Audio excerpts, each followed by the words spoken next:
Bienvenue à toutes et à tous en ce dimanche 22 janvier, dimanche qui s'inscrit dans la semaine de prière pour l'unité des chrétiens. Nous prions. Dieu Tout-Puissant, riche en grâce et en miséricorde, tu es la force de tous ceux qui placent en toi leur confiance. Dispose-nous à t'adorer en esprit et en vérité, et à te rendre honneur dans un saint respect pendant ce temps de culte. Vivifie notre dévouement pour toi, de telle sorte que nos cœurs soient remplis de la joie de ton royaume. Permets-nous de nous mettre dans ta présence ce matin. Aide-nous à la recevoir dans l'humilité et à y demeurer attachés avec constance. Amen. Et nous chantons ensemble le cantique 21-19 à la page 252. Seigneur, nous arrivons.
Voici la louange qu'Hilaire de Poitiers adressait à Dieu au IVe siècle. Avant de te connaître, Éternel, je n'existais pas. J'étais malheureux. Le sens de ma vie m'était inconnu. Dans mon ignorance, mon être profond m'échappait.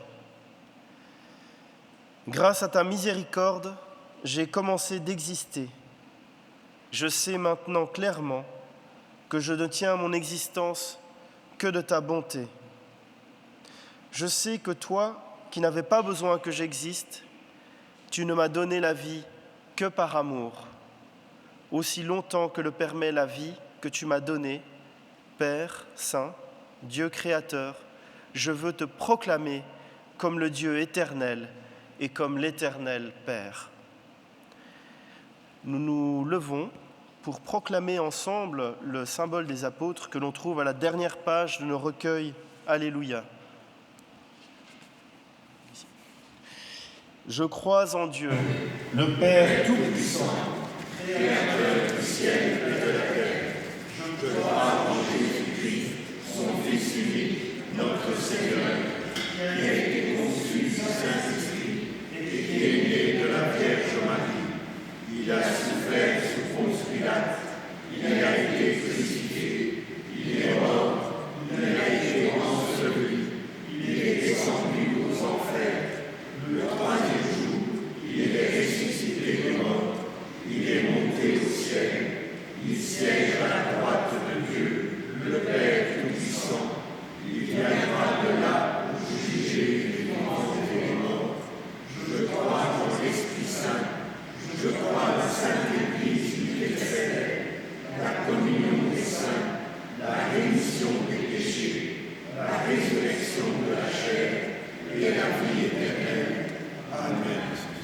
Et nous chantons ensemble le cantique 23-11 à la page 278.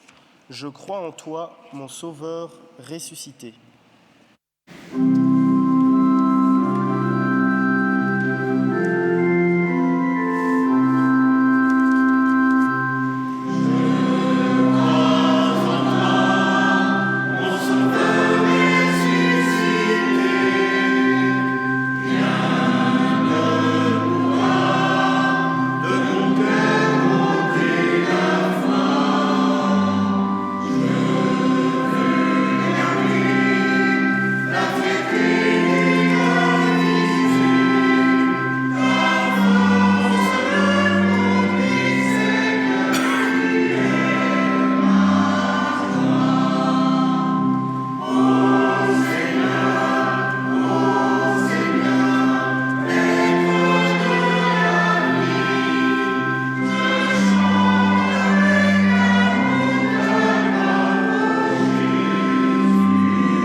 Voici ce que Jésus-Christ nous donne comme chemin pour vivre et pour vivre heureux. Tu aimeras le Seigneur ton Dieu de tout ton cœur, de toute ton âme, de toute ta force et de toute ton intelligence. C'est là le premier et le grand principe. Et voici le second qui lui est semblable. Tu aimeras ton prochain comme toi-même. Merci, ô Dieu, pour ce chemin juste et bon. Avec ce psaume de David, le psaume 27, nous nous tournons vers Dieu pour lui demander son pardon et son aide pour vivre. Écoute, Éternel, je t'appelle, pitié, réponds-moi. Mon cœur m'a redit ta parole. Cherchez ma face. C'est ta face, Éternelle, que je cherche. Ne me cache pas ta face. N'écarte pas ton serviteur avec colère. Tu es et tu seras toujours mon secours. Ne me laisse pas, ne m'abandonne pas. Dieu, mon salut. Même si mon père et ma mère m'abandonnaient, l'Éternel me reçoit et me garde. Montre-moi ton chemin, Éternel. Conduis-moi par des routes sûres. Malgré ce qui me guette, ne me livre pas à la merci de l'adversaire. Mais j'en suis sûr, je verrai les bontés de l'Éternel sur la terre des vivants. Espère l'Éternel, sois fort et prends courage. Espère l'Éternel. Voici encore ce que nous dit l'Éternel. Même si les montagnes s'effondraient, même si les collines chancelaient, ma bonté pour toi ne faiblira pas, et mon alliance de paix ne sera pas ébranlée, car je t'aime d'un amour éternel, et je te consolerai comme une mère console son enfant.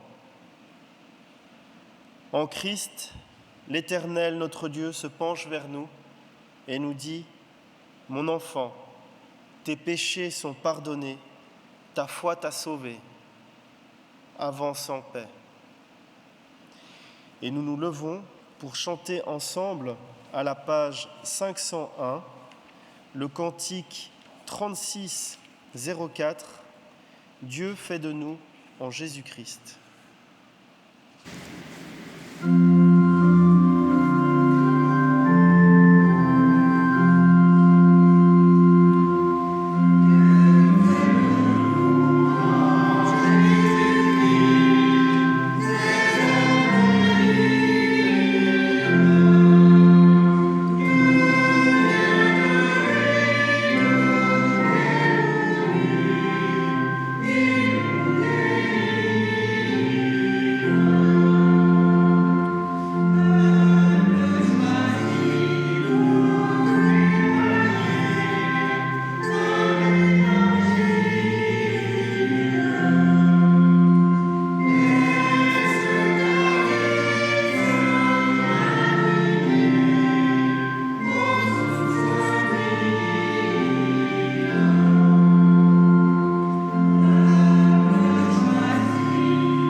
Ô Dieu éternel,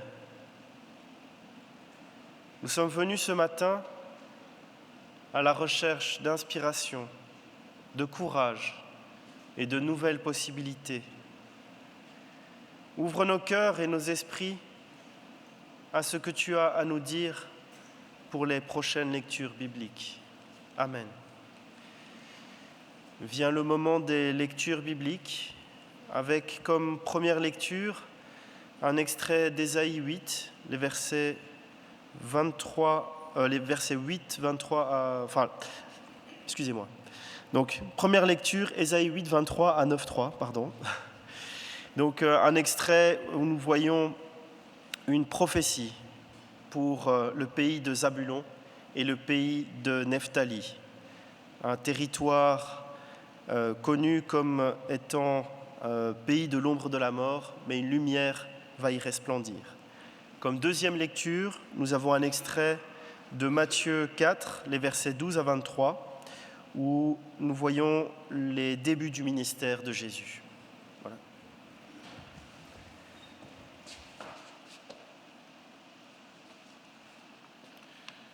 Ésaïe chapitre 8, verset 23 au chapitre 9, le verset 3.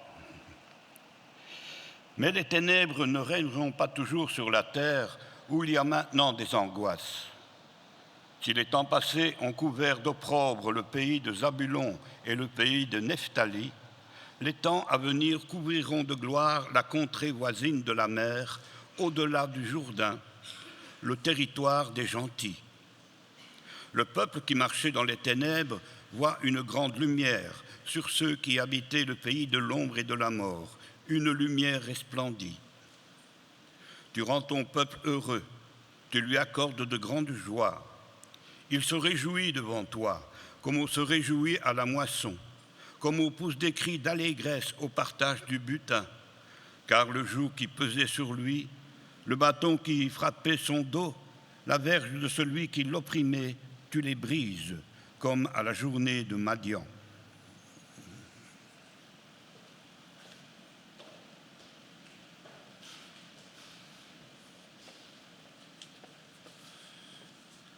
Et nous aurons maintenant en deuxième lecture dans Matthieu, le chapitre 4, les versets 12 à 23. Jésus, ayant appris que Jean avait été livré, se retira dans la Galilée. Il quitta Nazareth et vint demeurer à Capernaum, situé près de la mer, dans le territoire de Zabulon et de Nephtali, afin que s'accomplisse ce qui avait été annoncé par Ésaïe, le prophète. Le peuple de Zabulon et de Nephtali, de la contrée voisine de la mer, du pays au-delà du Jourdain et de la Galilée des gentils. Ce peuple assis dans les ténèbres a vu une grande lumière, et sur ceux qui étaient assis dans la région de l'ombre de la mort, la lumière s'est levée. Dès ce moment, Jésus commença à prêcher et à dire « Repentez-vous, car le royaume des cieux est proche ». Comme il marchait le long de la mer de Galilée, il vit deux frères, Simon, appelé Pierre, et André, son frère, qui jetaient un filet dans la mer, car ils étaient pêcheurs. Il leur dit « Suivez-moi, et je vous ferai pêcheurs d'hommes ». Aussitôt, ils laissèrent les filets et le suivirent. De là, étant allé plus loin, il vit deux autres frères, Jacques, fils de Zébédée, et Jean, son frère, qui étaient dans une barque avec Zébédée, leur père, et qui réparaient leurs filets. Il les appela, et aussitôt ils laissèrent la barque et leur père et le suivirent. Jésus parcourait la Galilée en enseignant dans les synagogues, prêchant la bonne nouvelle du royaume et guérissant toute maladie et toute infirmité parmi le peuple.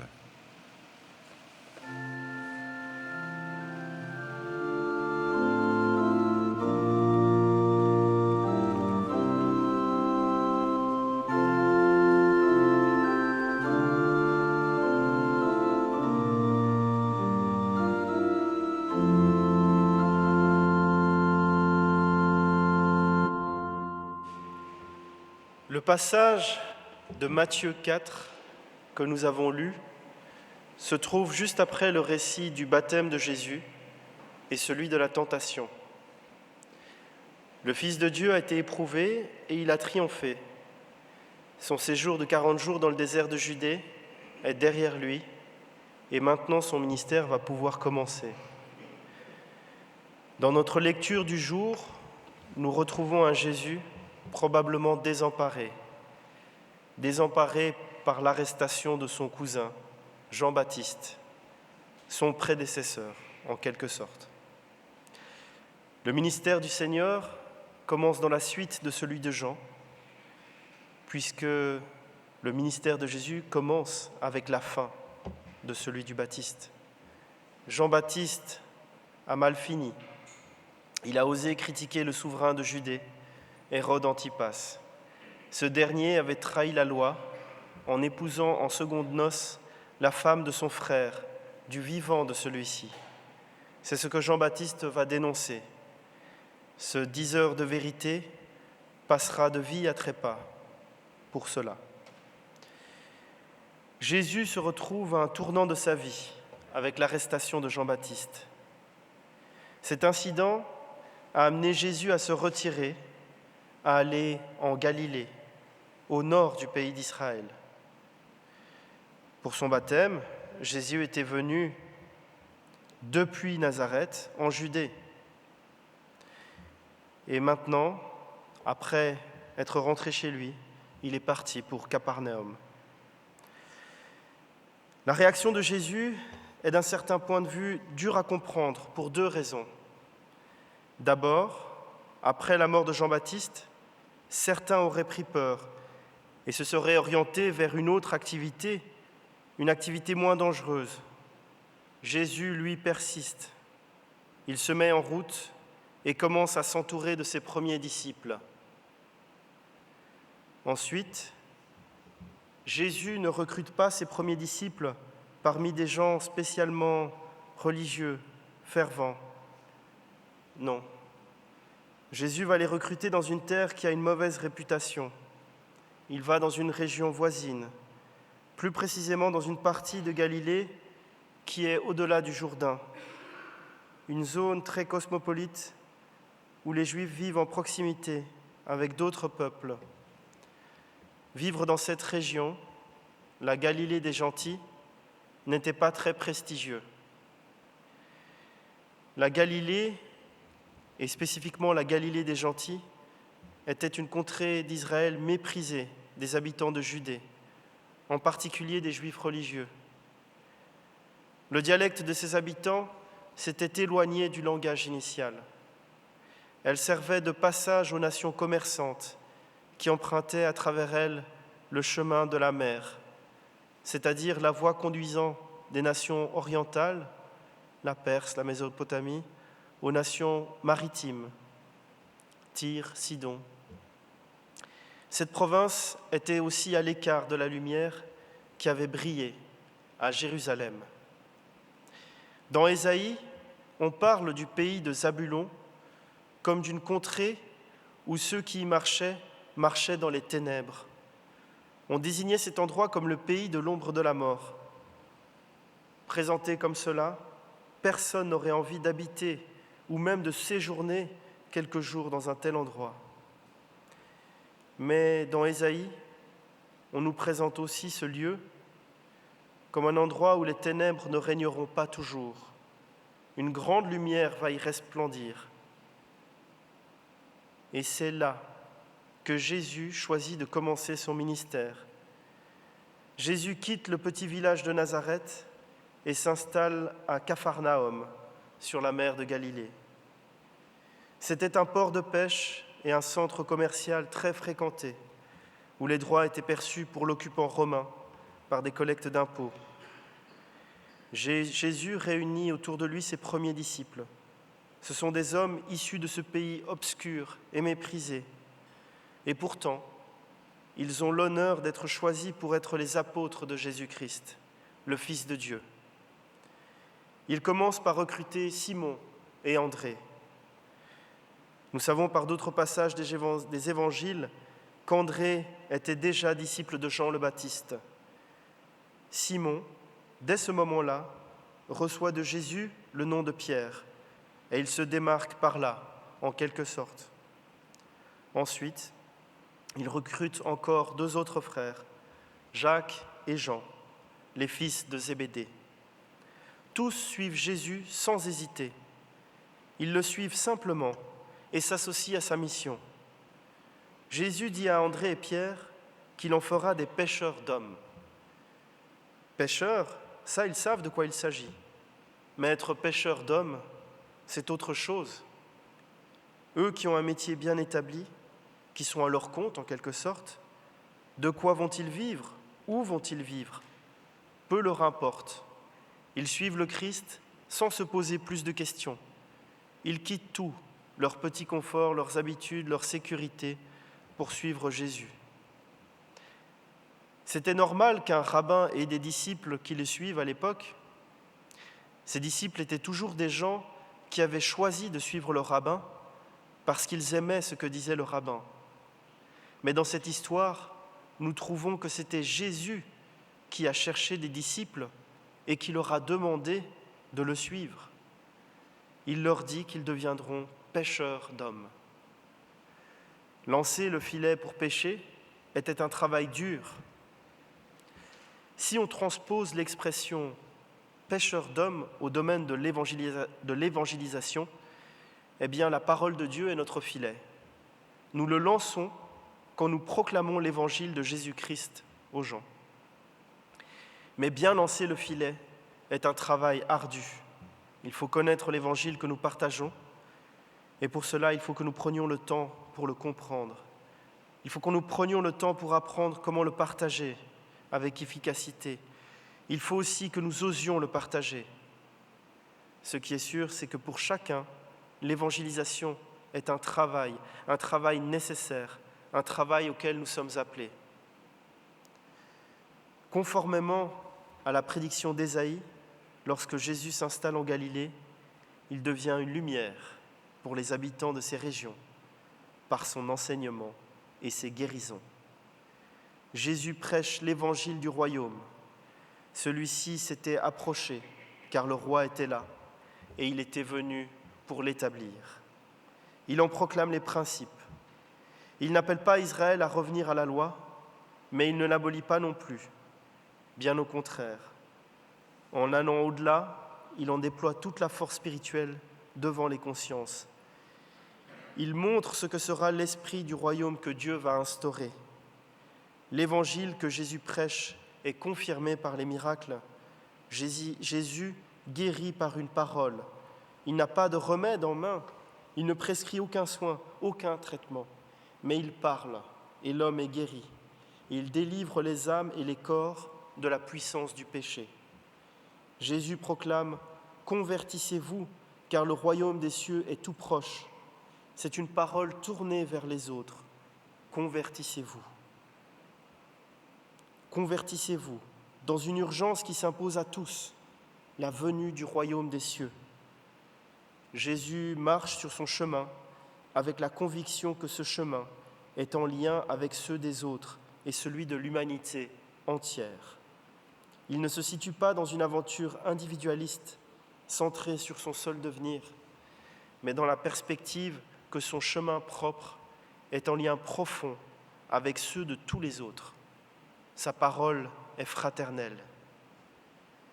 Mais si nous revenons au cœur de ce passage de Matthieu 4, il est question de Jésus qui voit des pécheurs et il les appelle. Le suivant, ils deviendront ses disciples. C'est une scène que nous connaissons. Mais en quoi cette scène nous concerne-t-elle ? C'est que Jésus nous appelle, nous aussi, à être ses disciples et ses témoins. Que nous faut-il pour cela ? D'abord, être disposé à entendre l'appel du Seigneur. Et lorsque l'appel est entendu, il faut se lever et quitter ce que l'on fait pour vivre l'appel du Seigneur. Inutile de tergiverser, même si cette démarche demande du discernement. Une fois que l'appel est clair et vérifié, il faut avancer. Car pour rencontrer Jésus, il faut écouter sa parole et l'écouter avec un cœur ouvert qui laisse place à un possible changement de vie, de conduite. Inutile donc de se dire « je ne le mérite pas, je n'en suis ni digne ni capable ». Tout homme est pécheur et aucun ne mérite d'être appelé à la mission. Le Seigneur vient chercher des pauvres, des pécheurs. C'est avec eux qu'il veut toucher tous les cœurs. C'est avec nous, croyant en son amour et en son infinie miséricorde, qu'il veut toucher les cœurs de tous. Mais nous, sommes-nous prêts à l'entendre ? Sommes-nous prêts à accepter l'appel qu'il met au fond de notre cœur, dans la vie qui est la nôtre, l'appel d'être des pécheurs d'hommes ? Et sommes-nous prêts à le suivre dans l'offrande totale de notre vie, pour l'amour de lui et le salut des âmes ? Amen.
Vient maintenant le moment de la prière pour l'offrande.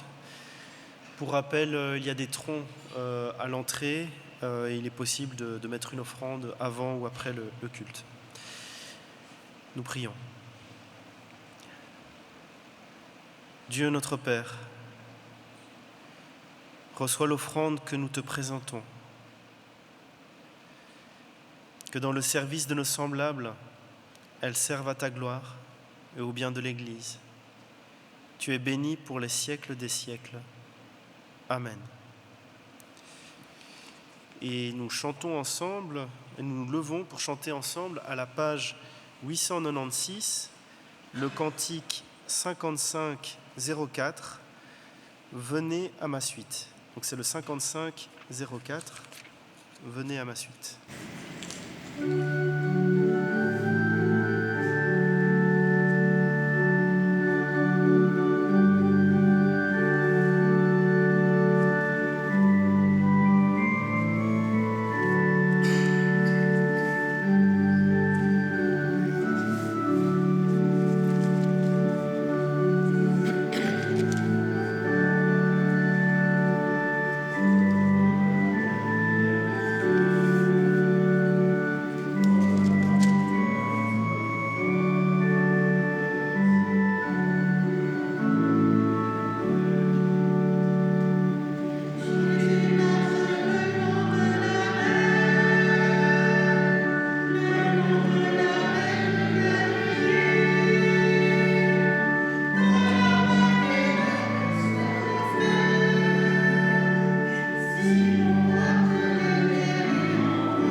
Élevons nos cœurs vers le Seigneur.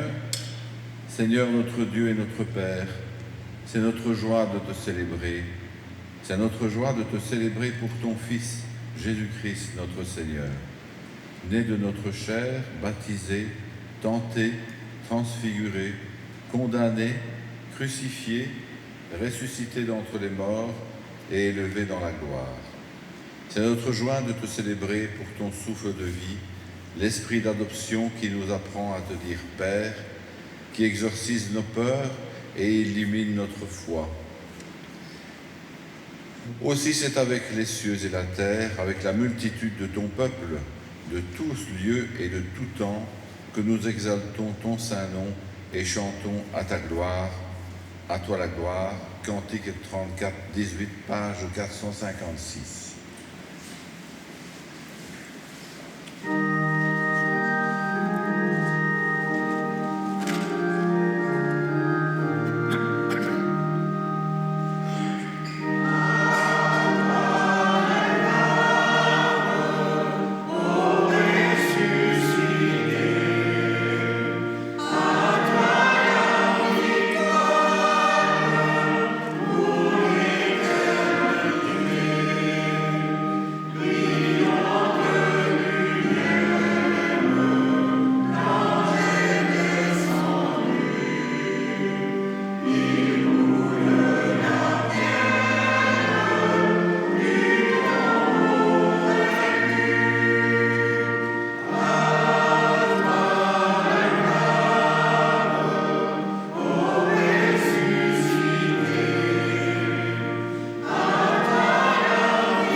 Pendant qu'il mangeait, Jésus prit du pain et prononça la prière de bénédiction. Puis il le rompit et le donna aux disciples en disant « Prenez, mangez, ceci est mon corps. » Il prit ensuite la coupe et remercia Dieu. Puis il la leur donna en disant « Buvez-en tous, car ceci est mon sang, le sang de la nouvelle alliance qui est versé pour vous, pour le pardon des péchés. Je vous le dis, je ne boirai plus désormais de ce fruit de la vigne, jusqu'au jour où je le boirai nouveau avec vous dans le royaume de mon Père. » Amen. Mort et ressuscité pour nous, nous te présentons, Père, ce pain et cette coupe, où tu veux nous faire goûter le pain de la vie et la coupe du royaume. Et nous te rendons grâce de nous avoir appelés tels que nous sommes à ton service. Ton Esprit seul donne la vie, que par son souffle nous ayons communion au corps et au sang de ton Fils, Jésus-Christ notre Seigneur, vivant au milieu de nous. Que ton Esprit nous donne de ne former qu'un corps, qu'il nous fasse vivre dans la communion de ton Église, celle qui est en marche sur la terre et celle que déjà tu rassembles près de toi. Tiens-nous dans l'assurance d'être un jour réunis en toi avec tous ceux qui sont morts dans l'espérance de la résurrection. Qu'avec les témoins de tous les temps, nous ayons part à la vie éternelle que tu nous offres en Jésus-Christ, notre Seigneur. Voici, dit le Seigneur, je me tiens à la porte et je frappe. Si quelqu'un entend ma voix et m'ouvre la porte, je prendrai mon repas avec lui et lui avec moi. Venez, car tout est prêt. Nous pouvons former un grand cercle autour de l'autel. Venez, car tout est prêt. Le pain que nous rompons est communion au corps de notre Seigneur Jésus-Christ. La coupe de bénédiction pour laquelle nous rendons grâce est communion au sang de notre Seigneur Jésus-Christ, sang versé pour nous.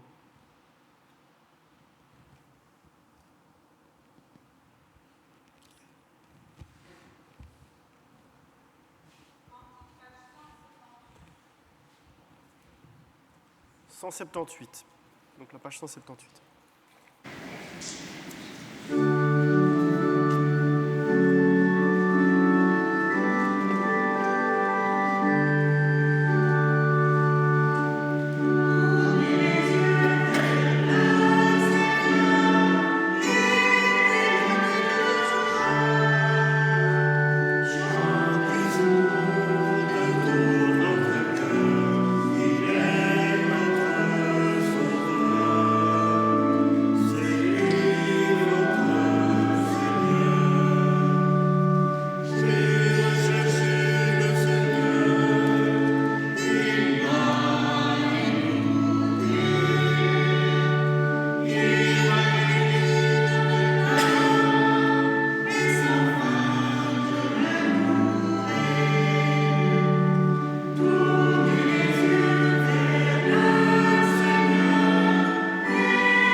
Notre Dieu et Père, nous te rendons grâce pour ce repas pris en ta présence.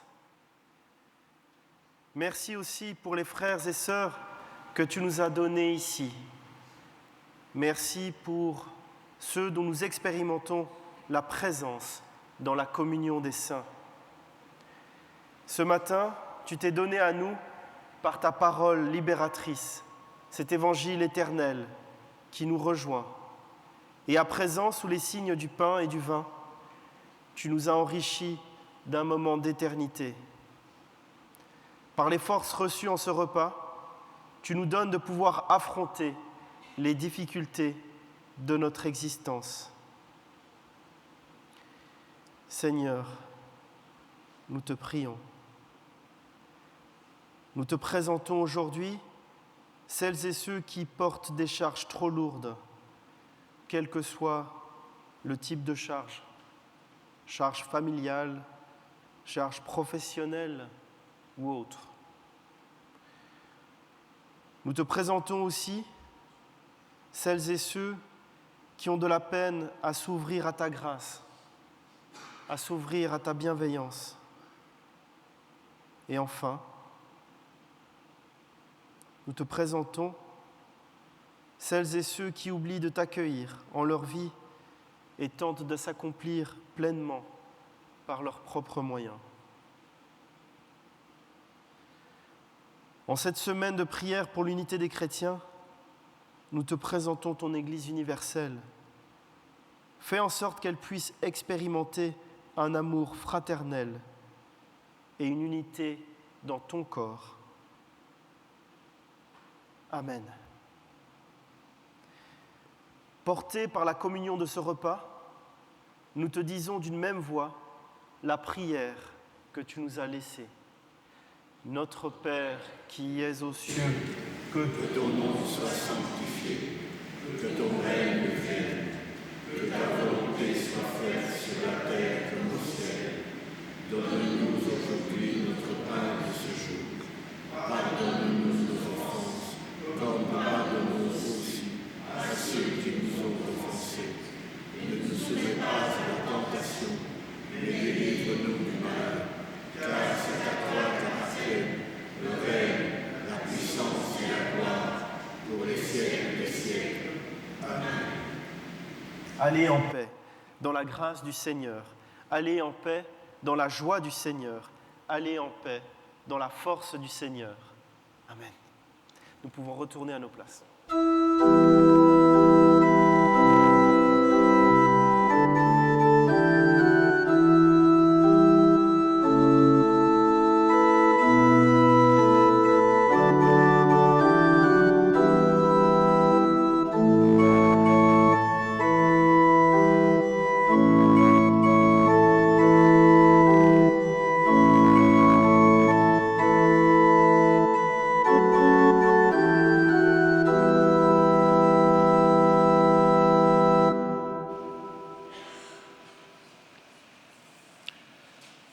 Quelques petites annonces. Il y a du café après le culte. Les troncs du 15 janvier. Dans le tronc central, il y avait 30 €. Dans le tronc pour l'action pastorale, 125 €. Et le second tronc de ce jour est destiné à l'entretien général. Quelques dates. Le consistoire se réunira le vendredi 17 février à 9h30. L'interconsistoire du pôle 1 se réunira le 7 février à 19h au temple de Dour. La diaconie organise une diacomaison le 9 février. Elle aura lieu chez Lydia. La prochaine réunion de prière œcuménique se déroulera le 3 février à 19h, si je ne me trompe pas de l'heure. C'est bien ça, hein, n'est-ce pas ? Et bien sûr, les permanences pastorales sont toujours le mardi de 9h à 12h dans la salle, dans le bureau des archives. Nous sommes bien sûr dans la semaine de l'unité des chrétiens qui n'est pas terminée, n'est-ce pas ? Nous avons eu 2 réunions mercredi et vendredi ici à 19h dans notre salle. Hier, nous étions tous dans l'église catholique à 17h et il y avait du chauffage. Parce qu'on avait craint qu'il n'y en ait pas, mais ils ont réussi à réparer avant qu'on arrive, tout juste. La dernière réunion aura lieu demain, ici dans notre salle, à 19h. Je vous attends tous. La diaconie organise aussi, et ça c'est pour vos agendas, une soupe bienfaisante le dimanche 5 mars après le culte. Donc notez-le bien dans vos agendas, mais je vous le répéterai tous les dimanches. Et la prochaine assemblée d'église ordinaire se déroulera le 7 mai à 15h. Ce sera bien sûr affiché dans la salle et dans le fond du temple, et vous recevrez les documents ad hoc en temps, disons. Il faut le dire comme ça. Quelques annonces qui nous viennent de l'extérieur et qu'on nous a demandé de vous répercuter.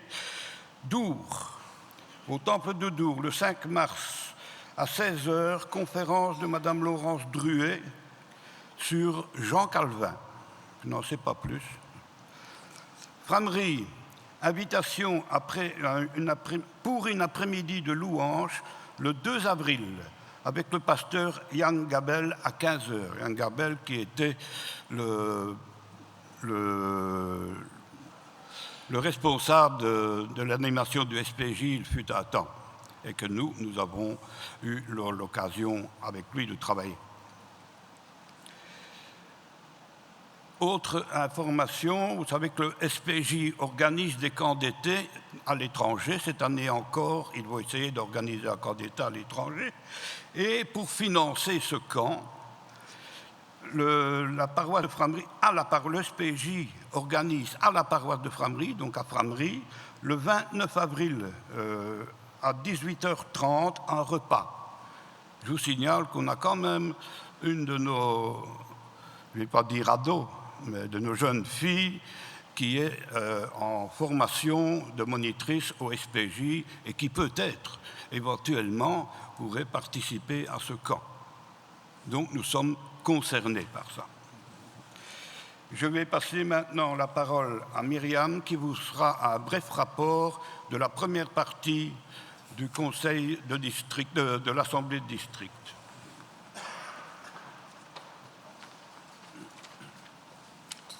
Voilà, nous avons eu notre assemblée de district au temple de Dour. Le pasteur Frédéric Teul nous accueille et nous conduit dans la méditation ayant pour thème un conte de Noël sur la paix, la foi, l'amour et l'espérance. Nous avons pu approuver le PV de la dernière assemblée de district, le quorum étant atteint.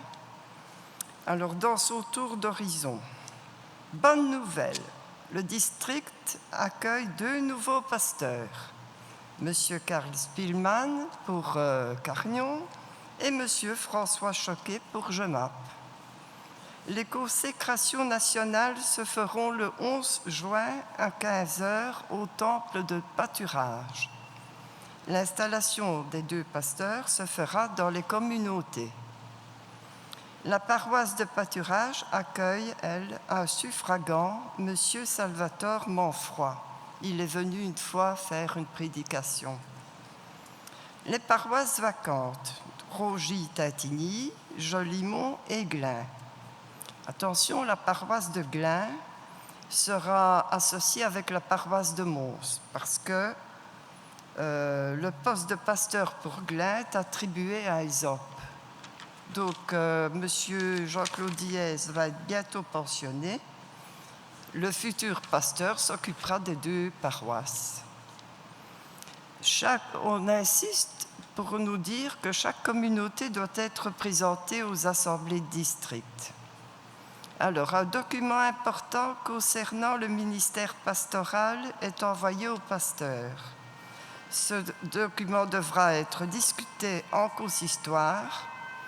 Et bon, parce que là, il y aura une assemblée synodale le 13 mai 2023. Alors, on nous annonce que les districts vont être remaniés. il y aura dorénavant 2 districts francophones et 1 néerlandophone. Le président du district travaillera alors à temps plein pour le district. Au mois de novembre, le déficit à la caisse centrale pour notre district s'élève à 12 469 €. C'est énorme. Alors, nous avons eu M. Jean-Marie Urbain il est notre délégué au Conseil synodal. Celui-ci va être renouvelé et accueillera 6 nouveaux membres. On nous informe que la levée de la tutelle de la paroisse de pâturage est officialisée. Alors, l'annuaire va être mis à jour. Les noms des membres de consistoire et du conseil d'administration doivent être communiqués à M. Urbain. Voilà, Ça, ce n'était que la première partie. La deuxième partie, on ne le dit pas parce qu'il s'agissait de voter le budget et il y a eu des discussions à ce sujet parce que le compte n'était pas encore finalisé. Donc, on n'a rien pu faire. De discussion en discussion inutile, on a passé un temps énorme à ne rien faire. Donc, et à ne rien décider parce qu'on ne pouvait pas voter. On ne peut pas voter à budget si le compte n'est pas finalisé. N'est-ce pas? Et les délégués ont monté le ton. Et on a arrêté les frais et on s'est arrêté là. Donc, l'Assemblée s'est terminée un petit peu plus tôt, c'est-à-dire à l'heure juste. Et le budget du district sera voté ultérieurement. En théorie, je peux vous dire que ce sera peut-être à Frameries à la prochaine Assemblée de district. Nous verrons, mais il faut encore que le compte soit finalisé et transmis aux délégués, n'est-ce pas, et aux consistoires. Il ne faut pas l'oublier, parce que les consistoires ont quand même leur mot à dire via leurs délégués à cette Assemblée. Voilà, je vais passer maintenant la parole à notre frère Daniel qui va vous parler de plusieurs petits trucs.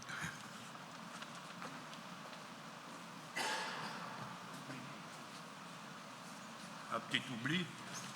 Vous savez que notre sœur Cathy a été opérée au début de semaine, je ne sais plus la date exacte, et elle a l'air d'aller très bien, n'est-ce pas?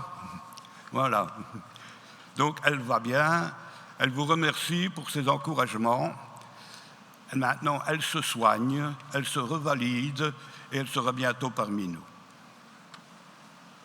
Bien. Alors, moi, tout simplement, je suis désolé pour le problème de chauffage. Il faisait assez froid aujourd'hui. J'espère que ce n'était pas déjà le cas la semaine dernière, parce qu'il suffisait de m'appeler et je suis venu. Ce n'est pas parce que je n'étais pas au culte. Hein. Donc, c'est un problème de réglage de température de la chaudière. Je viens de le corriger.